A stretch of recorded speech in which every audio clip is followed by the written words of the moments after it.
Roja TV, saluran tilawah Al-Quran dan kajian Islam. La syarikalah wa asyhadu anna Muhammadan abduhu wa rasuluh. Kita lanjutkan bait yang ke-23, kata beliau, wa man radda akhbaran nabi sallallahu alaihi wasallam muqaddiman li khatirihi dzaka mru'un ma lahu basar. Dan siapa yang menolak hadis-hadis Nabi karena lebih mendahulukan akalnya, maka itu menunjukkan orang ini tidak punya ilmu. Orang bodoh maksudnya, ya. Kata Imam Az-Zanjani, ba'da husul al-ijma' min al-ummah anna qawaid hadha ad-din wa asasahu kitabullah ta'ala wa sunnatu rasulih sallallahu alaihi wasallam. Seluruh ulama semua sepakat, ijma', bahwa dasar agama Islam ya adalah Al-Quran dan hadis Rasulullah SAW yang sahih.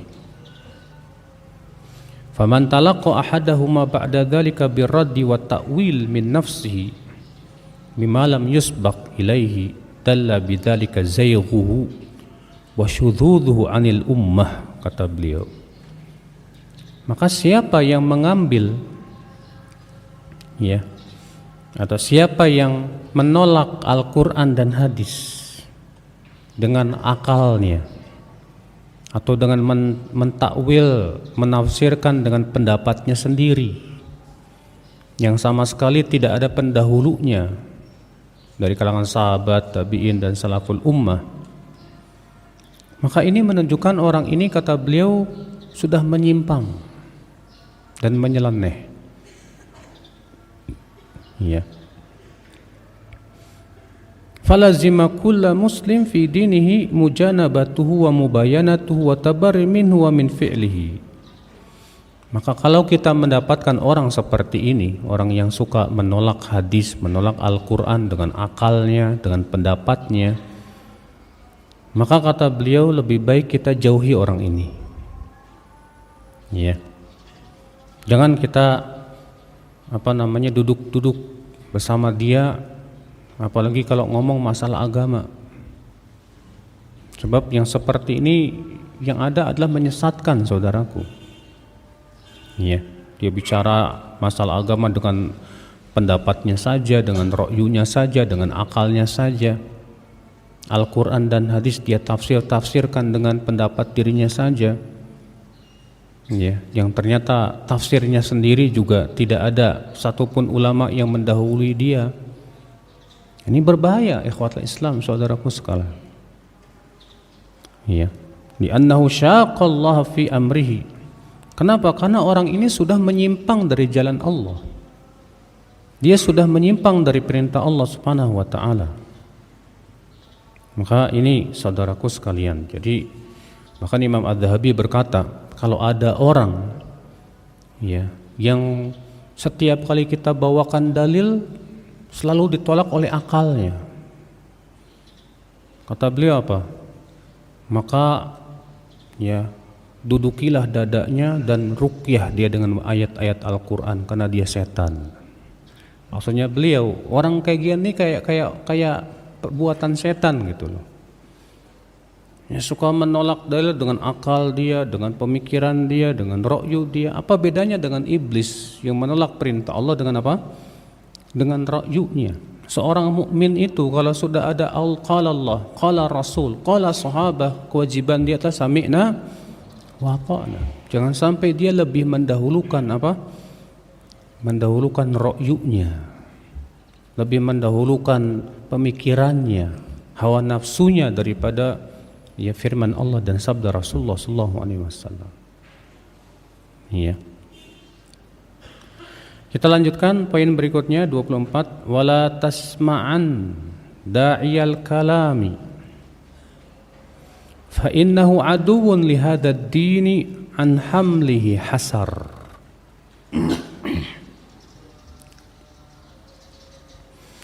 Dan jangan sekali-kali kamu mendengarkan dai kepada ilmu kalam. Ya, apa sih ilmu kalam, Mas? Pernah saya jelaskan, ilmu kalam itu adalah ilmu yang sebetulnya tujuannya untuk membantah ilmu filsafat. Tapi sayang membantahnya dengan akal lagi. Sehingga ilmu kalam pun juga jatuh kepada perkara-perkara yang mengerikan. Sehingga akhirnya mereka berbicara tentang sifat Allah sebatas dengan akal.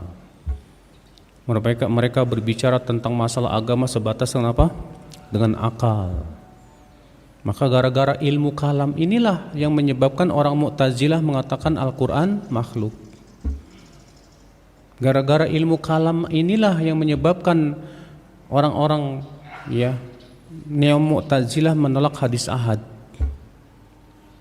Gara-gara ilmu kalam inilah berapa banyak kerusakan yang ditimbulkan oleh ilmu kalam, ikhwatul Islam. Maka beliau mengatakan, kalau ada orang yang berdakwah kepada kalam, kamu jangan sekali-kali mendengarkannya. Karena dia hakikatnya musuh untuk agama ini. Ya. Makanya kalau kita perhatikan para ulama begitu keras terhadap orang-orang yang belajar ilmu kalam ini, Pak. Imam Syafi'i berkata apa?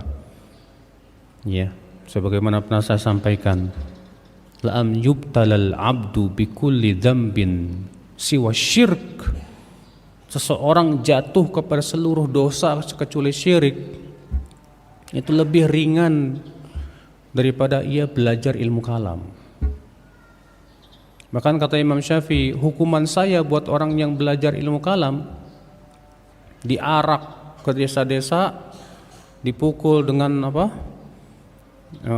pelepah kurma sambil dikatakan ini dia hukumannya orang yang belajar ilmu kalam. Ikhwatul Islam azani Allah wa iyyakum. Karena memang ilmu kalam itu merusak sekali. Alhamdulillah antum belum pernah mengenal ilmu kalam. Banyak ulama yang masuk dalam ilmu kalam ternyata nggak bisa keluar lagi, Pak. Contohnya ilmu Imam Ghazali. Imam Ghazali masuk dalam lautan ilmu kalam. Ternyata beliau tidak bisa keluar. Di akhir hayatnya beliau kemudian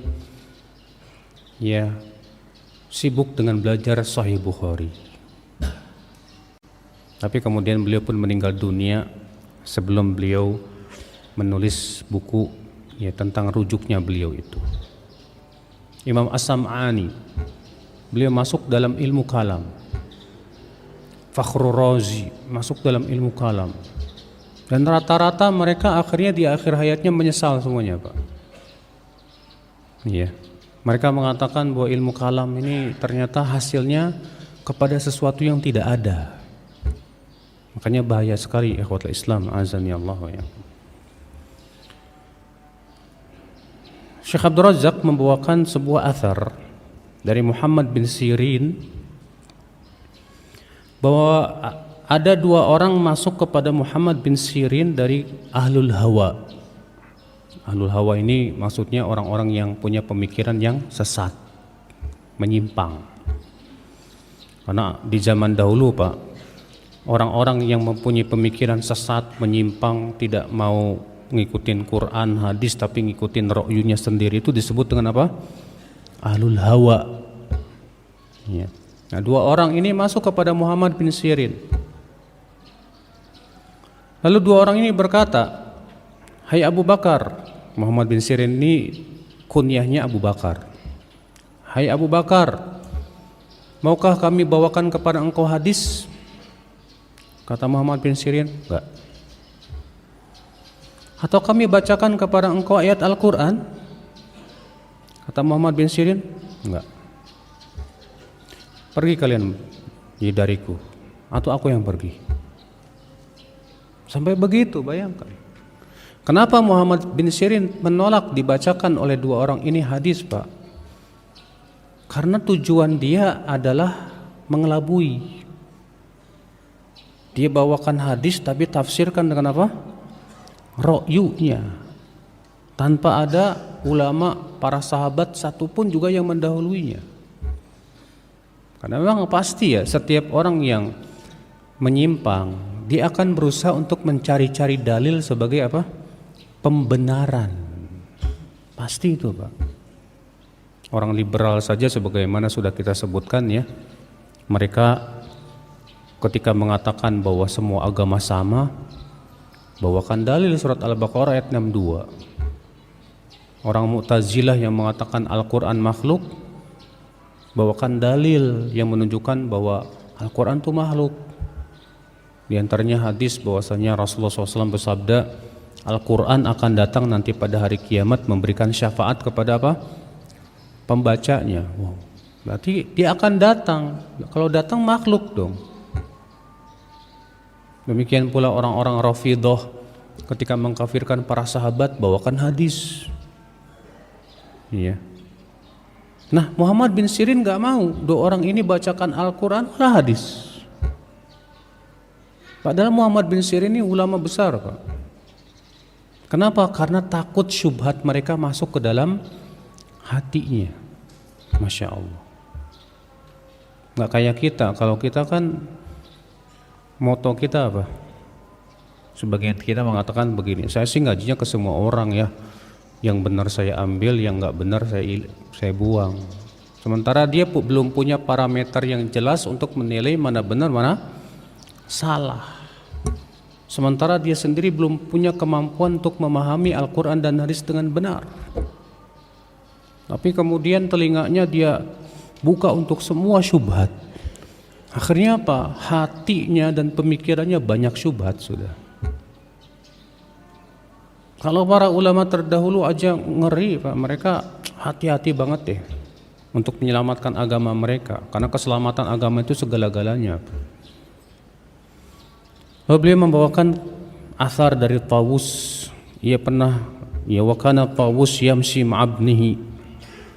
Tawus ya berjalan bersama anaknya. Kemudian Tawus dan anaknya melewati salah satu dari mereka. Siapa mereka itu? Maksudnya ya orang-orang yang menyimpang pemikiran. Ini yang disebut dengan ahlul hawa. Ya. Lalu orang ini yang ahlul hawa ini mau bicara. Maka Tawus berkata kepada anaknya yang bernama Ibrahim, tutup telingamu. Ya. Ketika orang ini sudah mulai bicara, maka Tawus berkata lagi kepada anaknya, kuatkan tutup telingamu kepada dia. Jangan sampai kamu mendengar satu kata saja, jangan. Masya Allah. Sampai begitu saudaraku sekalian. Ya. Karena memang bahaya, hati kita ini lemah. Syubhat itu apa? Kuat, menyambar-nyambar. Kita jangan merasa pede, Pak. Saya insya Allah gak bakalan terkena syubhat. Saya sudah hafal Quran kok, saya sudah hafal hadis kok, saya sudah ngaji kok, insya Allah gak bakalan. Masya Allah. Imam Ahmad hafal berapa hadis? 1 juta hadis. Tapi Imam Ahmad gak berani ketika melewati majlisnya Mu'tazilah, gak berani mendengarkan, bahkan ditutup telinganya beliau. 1 juta hadis hafal. Bahkan keilmuan beliau tidak diragukan lagi oleh para ulama, Pak. Nah inilah saudaraku sekalian, ikhwatul Islam, azani Allah wa iyyakum. Kita lanjutkan poin ke-25, wa ashabuhu qad abda'u wa tanatta'u wa hazu hududal haqqi bil ifki wal ashar. Dan pemilik ilmu kalam ini, ya orang-orang yang belajar ilmu kalam ini, qad abda'u, mereka sudah mengada-ngada dalam agama. Wa tanatta'u, dan mereka sudah gulu berlebih-lebihan dalam belajar ilmu kalam itu.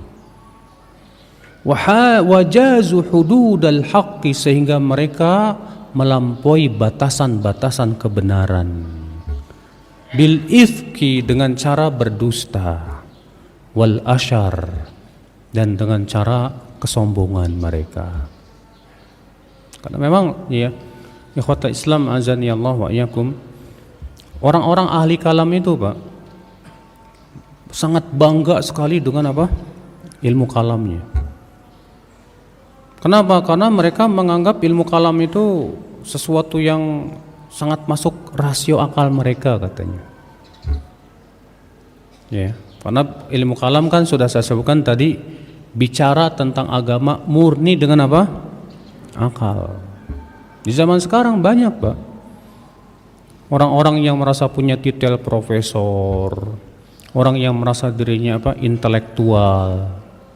Kemudian dia bicara tentang Al-Quran dan hadis dengan akalnya. Dia mengotak-ngatik, bahkan dia tidak malu untuk menolak hadis hanya karena tidak sesuai dengan apa? Akalnya. Dia bangga seperti itu. Maka orang kayak gini nih terkadang lebih bangga membawakan perkataan orang barat daripada membawakan perkataan para ulama Islam. Kalau bisa bawakan perkataan orang barat, berkata Jones apa gitu kan, Jones apa ini dan yang lainnya, oh kayak hebat bener Pak, sahih. Maka kalau sudah seperti itu ikhwatul Islam azani Allah, pasti dia akan mengagungkan dirinya ya dengan ilmu kalam tersebut. Dan secara kenyataan orang seperti itu biasanya akan membela seluruh pendapatnya walaupun salah. Ya. Ikhwatul Islam azani Allah wa iyyakum. Berkata Az-Zanjani, lam yazal ahlud dini wal ilm min awal zaman ila akhirih munkirina li hadzal ilmi alladhi yusamma al-kalam wa huwa al-jahlu as-sarih wal muruq min ad-din yujmi'una kulluhum ala dhammihi wa tabarri min ahli. Senantiasa para ulama, para ahli agama dan para ahli ilmu dari awal generasi Islam ya sampai akhirnya, kata beliau, mereka semua mengingkari ilmu ini yang disebut dengan ilmu kalam. Karena ilmu kalam itu hakikatnya kebodohan yang jelas, kata beliau, bahkan melesat dari agama. Semua ulama sepakat untuk berlepas diri dari pelaku ilmu kalam. Wahujrani man arafu annahu yara dzalika dinan lillah. Ya, mereka bahkan meninggalkan ya orang-orang yang menganggap bahwa ilmu kalam itu termasuk agama Allah Subhanahu wa taala. Dan qadarullah Pak, di di sebagian perguruan tinggi keislaman gitu ya. Itu mereka di antara kurikulumnya itu mempelajari filsafat.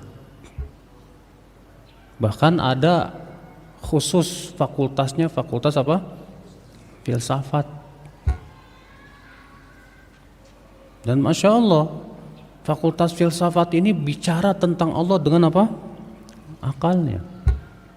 Maka salah satu dari mereka pernah bilang ke saya, ya, ketika kami baru masuk, kakak kelas kami sudah memberikan sebuah PR yang membuat hati kami ragu terhadap Allah. Apa PR-nya? Coba kalian jawab. Allah mampu tidak menciptakan yang lebih sempurna dari dirinya. Kalau dikatakan tidak mampu, berarti Allah lemah. Kalau mampu, berarti ada yang lebih sempurna dari Allah. Tuh lihat Pak, membuat pertanyaan yang membuat orang apa? Ragu kepada agama Pak. Makanya dulu ya, sekitar tahun berapa tuh, 90-an tuh ya, pernah sebagian mahasiswa mereka ya menulis daerah bebas Tuhan.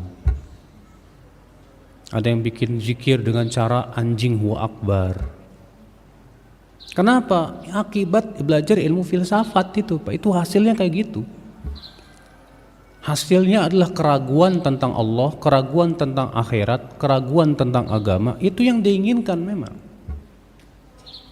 Makanya para ulama sepakat bahwa belajar ilmu seperti ini hukumnya apa? haram, nggak boleh. Iya. Ikhwatul Islam, azani Allah wa iyyakum. Wa kana Sya'bi yaqul, adalah Imam Asy-Sya'bi itu Amir bin Syurahil berkata, ma ataka 'anillahi wa rasulihi wa ashabi fadh'hu 'ala ra'sika wa 'ainaika wa ma ataka min haula'i sa'afiqah fadrib bihi aqfiyatahum. Apa-apa yang datang kepada kamu dari Allah dan Rasulullah dan para sahabatnya, letakkanlah di atas kepalamu dan matamu, artinya terima. Dan apa-apa yang datang dari mereka itu, maksudnya ahli kalam, maka pukul aja, jangan diterima, tolak saja maksudnya beliau. Iya.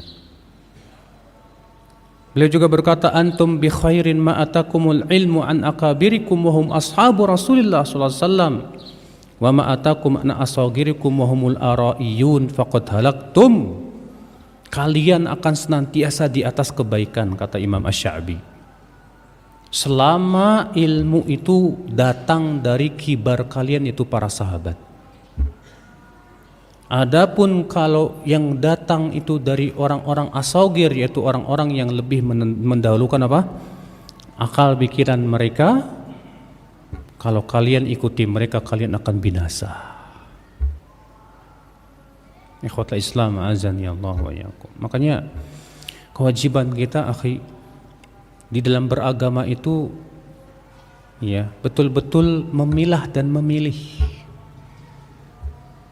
Enggak setiap pemahaman ya orang-orang yang dinisbatkan kepada ilmu di zaman dahulu itu bisa diterima pemahamannya, Pak. Antum kenali deh para ulama-ulama di zaman dahulu itu, ternyata kan ada yang betul-betul murni mengikuti manhaj sahabat, seperti Imam Malik, Imam Syafi'i, Imam Ahmad bin Hanbal, Imam Bukhari, Imam Nasai, Abu Daud, Tirmidzi, Nasai. Kebanyakan ahlul hadis mereka betul-betul mengikuti manhaj salaf luar biasa sudah. Ibnu Abdul Bar dan yang lain. Ada juga sebagian ulama yang terpengaruh ilmu apa? Ilmu kalam. Yang terpengaruh ilmu kalam ini ada dua keadaan. Yang pertama, murni dia jadi ahli kalam, seperti Imam Ghazali, Fakhrur Razi, ya, Zamakhsyari. Wah, ini pentolan ilmu-ilmu kalam semua, Pak. Ada juga yang dia itu setengah-setengah, dia kena penyakit ilmu kalam, tapi juga dia mengikuti apa? Ya, asar Rasulullah sallallahu alaihi wasallam dan para sahabatnya. Seperti Ibnu Hazm. Ibnu Hazm dalam masalah fikih, Masya Allah, berpegang kepada sunnah, tapi terlalu zahir, terlalu jumud gitu. Tapi dalam masalah asma wa sifat, kayak Jahmiyah, beliau menolak. Dan banyak lagi ulama yang lainnya. Nah, penting kita untuk memilah dan memilih. Jangan sampai, wah ini ya, yang penting ulama, kita dulu ulama yang betul-betul mengikuti manhaj salaf apa tidak begitu. Ya, supaya apa? Supaya kita selamat, ya akhul Islam, azan ya Allah. Jangan sampai kita menyimpang. Ya, karena sekali lagi parameter kita adalah Al-Quran dan hadis, sesuai dengan pemahaman para sahabat Rasulullah sallallahu alaihi wasallam. Wallahu alam, segera cukup sampai di sini. Subhanakallah bihamdik, asyhadu an la ilaha illa anta, astaghfiruka wa atubu ilaik. Assalamualaikum warahmatullahi wabarakatuh. Roja TV, saluran tilawah Al-Quran dan kajian Islam.